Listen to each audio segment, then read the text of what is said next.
Listen up, Cowboys Nation, because what I'm about to tell you could completely reshape how you see this entire offseason, and I need you locked in for this one.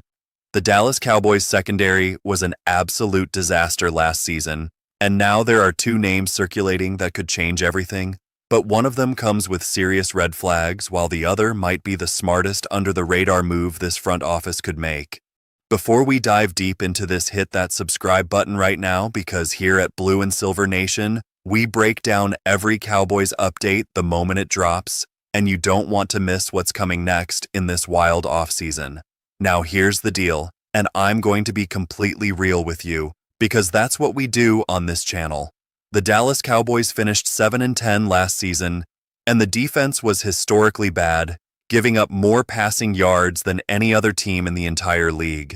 That's not a small problem, that's a 5-alarm fire that needs to be addressed immediately. And the crazy part is the front office knows it, which is why two very different names are now being connected to Dallas. And both of them are former Pro Bowlers with championship experience, but they represent completely opposite approaches to fixing this mess. Let's start with the blockbuster name first, because this one is going to have Cowboys fans debating for weeks. According to one recent report, there is legitimate buzz around Jalen Ramsey potentially landing in Dallas. And yes, I'm talking about the same Jalen Ramsey who terrorized quarterbacks for years and was considered the most dominant cornerback in football not too long ago. The proposed deal floating around would send Ramsey to the Cowboys for essentially a 5th-round pick, which sounds absolutely insane when you first hear it. A 5th-round pick for a former All-Pro corner who has a Super Bowl ring and has made offenses completely avoid his side of the field for the majority of his career. But here's what nobody is talking about, and this is where it gets complicated. That low asking price exists for a reason, and you need to understand exactly why before you get too excited about this potential move. Ramsey is coming off a season that raised more questions than answers, and the numbers don't lie. He allowed over a 70% completion rate when targeted last year, and quarterbacks posting a passer rating above 118 when throwing his direction. Those are not shutdown corner numbers, and they're not even average starter numbers if we're being honest. On top of that, he got moved around, constantly playing outside corner, then slot, then even some safety late in the year, which tells you the coaching staff was searching for ways to maximize whatever he had left. And the financial piece is massive here, because Ramsey carries a cap hit of nearly $20 million in 2026. And for a team that has multiple holes to fill across the roster, that's a significant chunk of money going to a 31-year-old corner who might be past his prime. Now, I know what some of you are thinking, and it's a fair point. This is Jalen Ramsey we're talking about, and maybe he just needs a change of scenery and a fresh start to prove he's still elite. That's a legitimate argument, and history shows us that veteran players bounce back all the time when they land in the right situation with the right coaching staff. The versatility alone is intriguing because even at this stage of his career, Ramsey can line up anywhere in the secondary, and that kind of flexibility is extremely valuable in today's NFL, where offenses are more creative than ever. The football IQ and leadership he brings to the locker room doesn't show up on the stat sheet, but it matters especially for a defense that just lost stability and needs veteran voices to help the younger players develop. Would you take that gamble, though? Would you roll the dice on a declining star, hoping he can recapture even 70% of what made him special, knowing the cap implications if it doesn't work out? But here's where things get really interesting, because there's another name gaining serious traction, and this one might actually make more sense for where the Cowboys are right now. League insiders are connecting Dallas to Jamal Dean, the Super Bowl champion corner who has quietly been one of the more consistent players at his position over the past few seasons. Dean doesn't get the national headlines, and he's not going to dominate sports talk shows, but the man shows up every single Sunday and does his job at an extremely high level. He's got the size at 6'1" and the speed to match up with modern NFL receivers. And he brings something this Cowboys defense desperately needs, which is physicality and press coverage ability on the outside. After watching opposing quarterbacks pick apart this secondary all season long, adding a player who can actually jam receivers at the line and disrupt timing would be a massive upgrade. The Super Bowl experience cannot be overlooked either, and I really want to emphasize this point. Dean was a key contributor on that Tampa Bay Buccaneers team that won it all, and he knows what it takes to perform when everything is on the line. This Cowboys roster has been criticized for years for lacking that championship mentality and for coming up short in big moments, and bringing in players who have actually been there and done, that changes the energy in the locker room. The young corners on this roster need someone to learn from, and Dean has proven he can handle the pressure of playing meaningful football in January and February.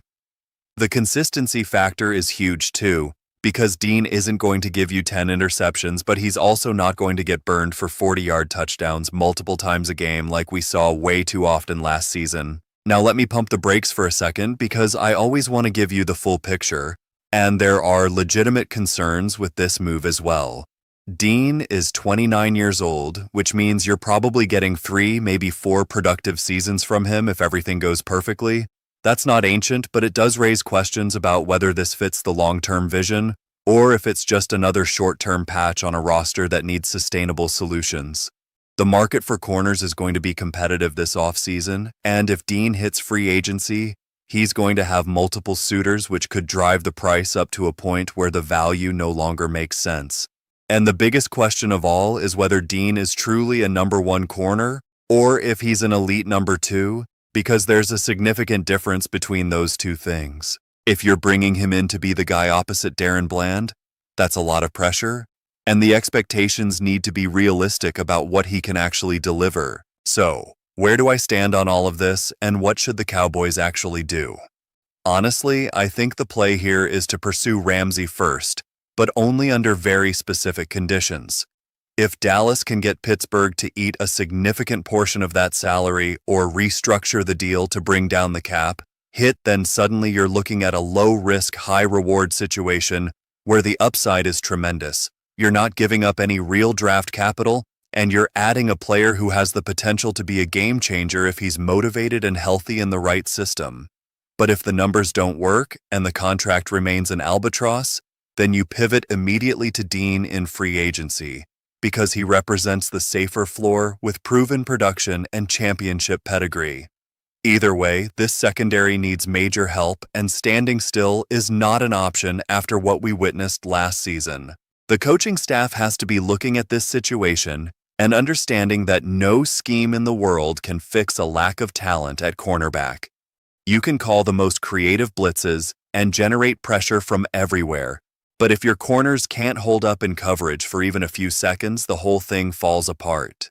Mike Zimmer, or whoever is coordinating this defense next season, needs better players to work with, and the front office appears to be actively exploring options, which is encouraging after an offseason where some fans wondered if the team would just run it back and hope for different results.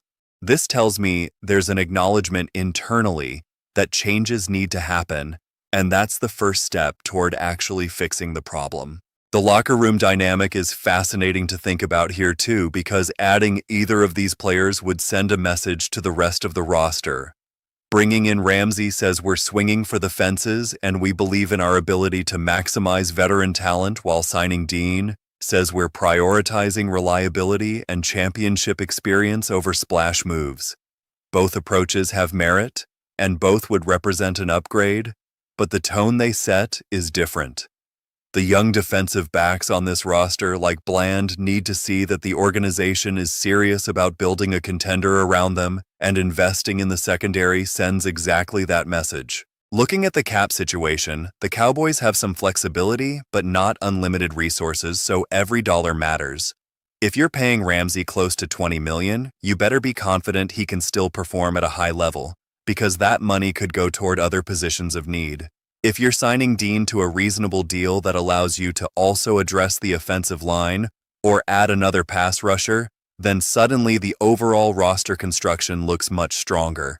These decisions don't happen in a vacuum, and the ripple effects extend to every other move the team makes this offseason, which is why the evaluation process has to be thorough and the due diligence has to be complete before committing to either direction. What excites me most about this whole situation is that the Cowboys appear to be thinking aggressively instead of conservatively, and that's a shift from what we've seen in recent years. For too long, it felt like this organization was content to tinker around the edges and hope the core pieces would figure it out, but clearly, that approach stopped working. Missing the playoffs again with a historically bad defense was apparently the wake-up call needed to change the mentality, and now we're seeing real conversations about bringing in proven veterans who can contribute immediately. That's how you build a contender in the NFL, and that's how you show your quarterback and your stars that the commitment to winning is genuine. The next few weeks are going to be absolutely critical for this franchise, and every move will be analyzed under a microscope by fans who are hungry for this team to get back to the playoffs. Whether it's Ramsey or Dean or someone we haven't even discussed yet, the secondary has to be addressed, and there's no more hiding from that reality. The NFC East is as competitive as it's been in years, with the Eagles and Commanders both fielding dangerous rosters, and the Giants always lurking as a potential sleeper. Dallas cannot afford another season where opposing quarterbacks throw for 300 yards without breaking a sweat, because the corners can't stay on the field with modern receivers. I genuinely believe this is one of the most important off-seasons in recent Cowboys history, and the decisions made over the coming months will determine whether this team is a legitimate contender or just another also-ran in the NFC. The pieces are there offensively to compete with anyone in the league, but the defense has to be fixed, and it has to be fixed now. Adding a player like Ramsey or Dean would be a significant step in the right direction and would show that the front office understands the urgency of the moment. Cowboys Nation, we're going to be covering every single development as it happens, so if you haven't subscribed yet, do it now because you don't want to miss any of this. Now, I want to hear from you because your opinions matter, and this community is what makes the channel special. Would you trade for Jalen Ramsey knowing the risks and the contract situation? Or would you rather wait and see if he gets released and try to sign him cheaper? Is Jamal Dean the answer at corner, or do you think the Cowboys should go younger and draft someone instead? And who do you trust more to turn this defense around between these two options? Drop your thoughts in the comments below because I'm reading every single one, and I love seeing the debates between fans who are just as passionate about this team as I am. This is going to be one heck of an off-season, Cowboys Nation, and I'm glad we're riding through it together. Let's get to work.